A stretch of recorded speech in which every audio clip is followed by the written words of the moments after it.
Sebelum kita libatkan para narasumber, Maria untuk bertanya langsung kepada Bunga. Bunga, ini banyak juga pertanyaan dari publik. Mas Reza bisa langsung gabung? Mas Reza, gabung sama kami. Boleh tanya ya? Mas Reza Indragiri.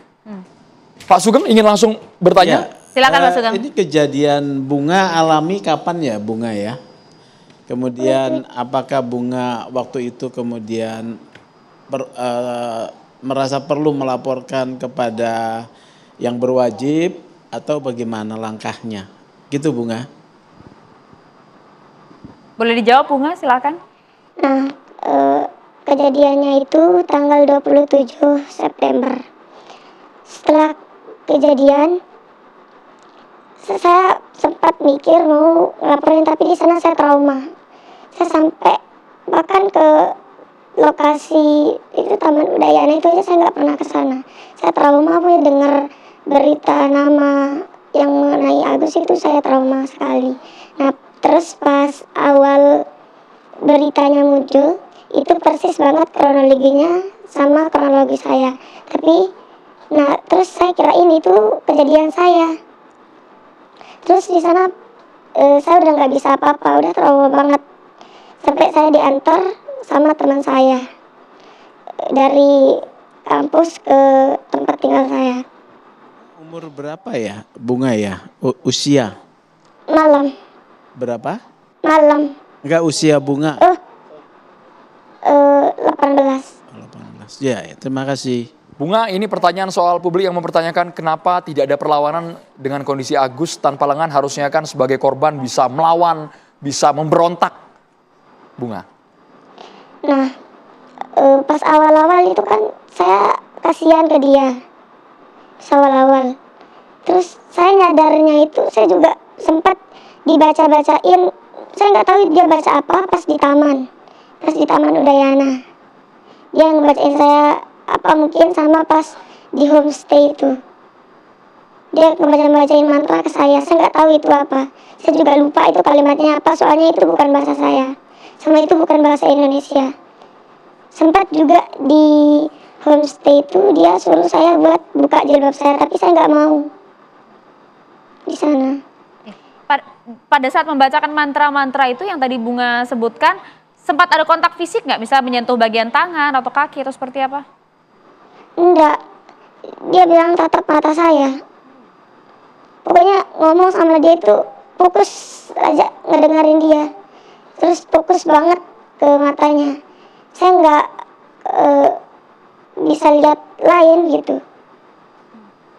Pak Joko ingin bertanya langsung Pak Joko. Karena tadi di awal Mbak Bunga katanya merasa iba Pak, melihat Agus Pak. Iya, kalau dari sebagian besar korban memang dimulai dari iba. Termasuk saudara Bunga yang memang sudah disampaikan ke Komisi Disabilitas Daerah. Ada yang ingin Bapak tanyakan? Sementara enggak kalau untuk saudara Bunga. Oke, Bunga, kemudian kalau yang sebenarnya menjadi pertanyaan publik adalah mengapa kemudian korban ini bisa terperdaya sebegitu terhipnotisnya hingga kemudian dibawa ke suatu homestay hanya berdua saja di dalam tempat, tidak ada rasa janggal di sana, Bunga. Apa yang ada di pikiran Bunga pada saat itu? Nah, pas itu saya juga agak gimana pas masuk homestay itu agak kurang sadar juga. Terus pas sudah masuk di homestay itu baru saya kayak sadar. Pas udah masuk homestay baru saya sadar, Mbak. Baik Bunga. Oke, Di sini baik. kami juga menghadirkan Mas Anasta Rais Anugrah. Ini merupakan teman korban. Korban pertama dari Agus. Mas Anas bisa cerita. Mohon maaf kami harus menggunakan kata bukan hanya pelecehan seksual, tapi kabarnya rekan Anda betul-betul sudah terjadi persetubuhan itu yang dimaksud oleh pihak kepolisian. Ruda Mas paksa Anas di di sana. Ruda Paksa. Baik, jadi dalam hal ini saya sebenarnya rekan korban yang ngebantu korban ini setelah balik dari homestay. Jadi korban ini tiba-tiba menelpon saya dalam keadaan bisa dibilang keadaan darurat. Dalam keadaan nangis, saya juga bingung ini korban ini maksudnya apa ini? Dia nelpon kayak gini, tiba-tiba nangis, nggak bisa ngejelasin apa-apa. Dia hanya bisa menjelaskan untuk saya pergi ke suatu titik di mana titik itu di sebuah Islamic Center. Akhirnya saya langsung ke sana membawa teman saya lagi satu. Nah, sesampainya di sana ketemulah saya sama si korban dan si Agus ini. Jadi ketika kita udah ketemu di situ di lokasi tempat kita ketemu, si Agus ini dalam keadaan diboncengin oleh si korban. Nah, tiba-tiba saya tanyain dia, si Agus ini, kok kamu bisa berada dengan si korban ini? Apa maksudmu kamu naik di motor ini? Dengan agak kasar dia menjawab saya cuman minta tolong Mas untuk memperbaiki alma mater saya. Memang saat itu dia sedang memakai alma mater kampusnya. Nah, di sini saya juga terus bertanya ke dia ini, si Agus ini, kenapa minta tolongnya ke cewek, sedangkan di taman ini banyak cowok, bahkan pedagang pun banyak di sana. Kenapa harus minta tolong ke si cewek? Dia tetap mengelak untuk meminta bantuan ke si cewek ini. Karena situasi ini udah menarik perhatian masyarakat udah mulai datang dan si korban ini tiba-tiba emosi. Nah, dalam hal ini kita di lokasi ini tidak tahu bahwa ini telah terjadi pemerkosaan gitu. Karena si Agus ini tidak mengakui apa yang sudah diperbuat. Korban tadi emosi seperti apa, Mas? Kenapa? Dia kayak ngomong,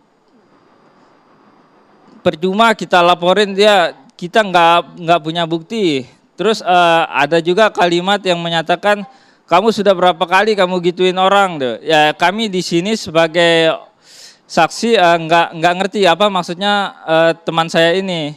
Nah, setelah itu karena di lokasi ini sudah banyak masyarakat, jadi akhirnya karena saya juga merasa hibah sama si Agus ini, merasa karena ya dalam pikiran saya ya mungkin belum, memang niatnya si Agus ini melakukan kejahatan, mungkin nggak sempat karena keburu datang temannya.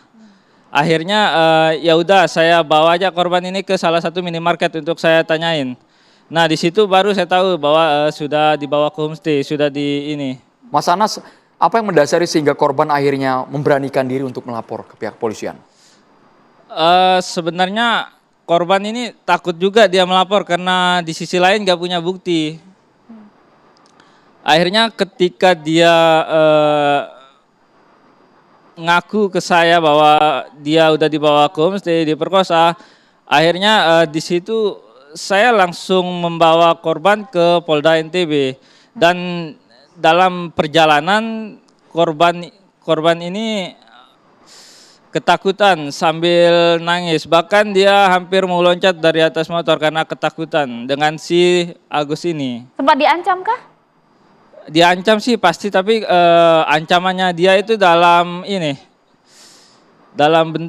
sebuah inilah. Kata-kata? Verbal? Ya, verbal.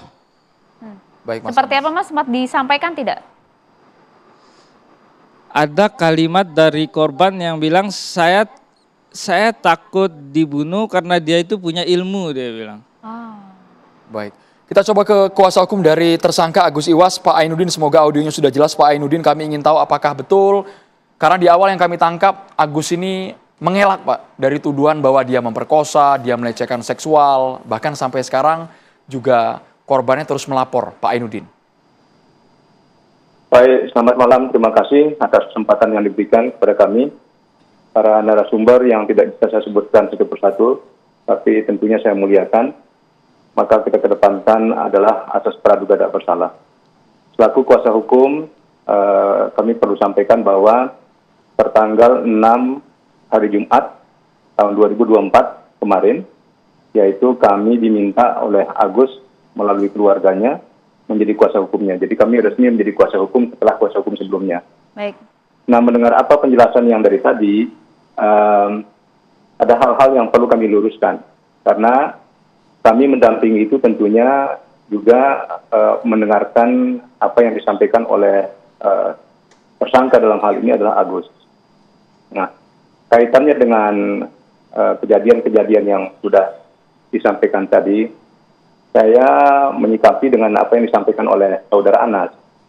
Sebenarnya tadi dikatakan pemerkosaan. Saya tidak mau menjustifikasi, jadi tolong supaya kita juga berhati-hati untuk membuat statement. Karena pemerkosaan ini tentunya pasalnya berbeda dan juga tata caranya berbeda diatur dalam peraturan perundang-undangan. Jadi mungkin tidak gegabah untuk menyampaikan hal serupa. Tapi ingin kami sampaikan bahwa sesungguhnya terjadi kontak badan, tetapi itu atas dasar konsensualis. Ingin, ya, artinya mau sama mau, nggak ada paksaan. Ya, nggak ada paksaan. Itu keterangan dari Agus yang kami dapatkan yang di BAP per tanggal hari ini dan juga kemarin. Kami mendampingi. Nah, ini yang kemudian berkembang.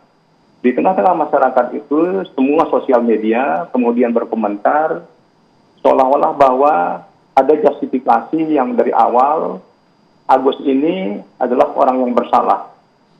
Nah, saya ingin mengajak kita semua untuk kemudian menghargai proses hukum yang ada. Jadi tentunya banyak hal-hal yang kurang ya yang disampaikan tadi itu. Yang kami dengarkan dari Agus secara langsung yang telah di-BAP. Itu tidak ada paksaan sama sekali. Jadi masuk ke dalam homestay dan kemudian dia, mohon maaf, sebelumnya si korban, yang dikatakan korban pertama tadi itu melihat ada adegan mesum, dan kemudian dia menyampaikan, itu enak sekali gitu. Nah, terjadi di sana percakapan, kemudian kesepakatan. Sehingga si perempuan pun juga bertanya di mana tempat gitu. Ya, ditunjukkan tempat itu. Agus mengakui itu, bahwa memang terjadi, tapi tidak ada paksaan sama sekali. Oke, Pak Aminuddin. Baik. Ya, Pak Aminuddin, mungkin boleh sampai di sana kita coba konfirmasi begitu ya Pak ya, dengan bunga yang tadi sempat disinggung juga oleh Pak Aminuddin. Informasi yang menurut Agus disampaikan kalau adalah... bunga, mohon maaf, bunga yang kami hadapi itu di Polda itu adalah, yang ini berbeda ceritanya. Bunga, apakah kemudian, mohon maaf karena dia pakai inisial ya, kami memakai inisial MA. Kalau inisial MA itu kami akan luruskan, tapi kalau bunga yang dimaksudkan adalah orang lain, ini tidak ada di dalam statement yang dibuat sama Agus. Oke, tapi kalau untuk statement Agus kan disampaikan tidak ada paksaan sama sekali dengan berbagai korban yang dilaporkan ya Pak ya. Bunga, betulkah tidak ada paksaan pada saat berbincang bersama dengan Agus, Bunga? Saat berbincang, ya pas awal-awal itu emang gak ada paksaan. Pas awal-awal. Soalnya saya sebagai korban juga berasa kasihan aja sama Agus pas awal-awal itu. Kemudian dibawa ke homestay itu juga karena alibinya dia mau istirahat. Jadi kakinya sudah pegel. Terus di homestay dia mau mempetin badannya ke saya. Nah, di sana saya kabur. Saya gak sempat dilecehin. Bunga tidak sempat dilecehkan. Kalau tadi korban, kalau versi Mas Anas tadi, mau sama mau Mas, bukan kata pemerkosaan yang seharusnya digunakan. Untuk mau sama mau sih saya berani bantah itu tidak, karena korban ini dibawa tekanan dan korban juga dalam keadaan puasa sunnah saat itu. Jadi tidak ada suka sama suka, itu tidak ada. Baik, Pak Aminuddin harus menanggapi, kami juga akan melibatkan narasumber lainnya. Betul. Yang mana yang betul, apakah memang betul ini azasnya mau sama mau, tidak ada paksaan dan tidak ada arah ke pemerkosaan, sesaat lagi hanya di Catatan Demokrasi pemirsa.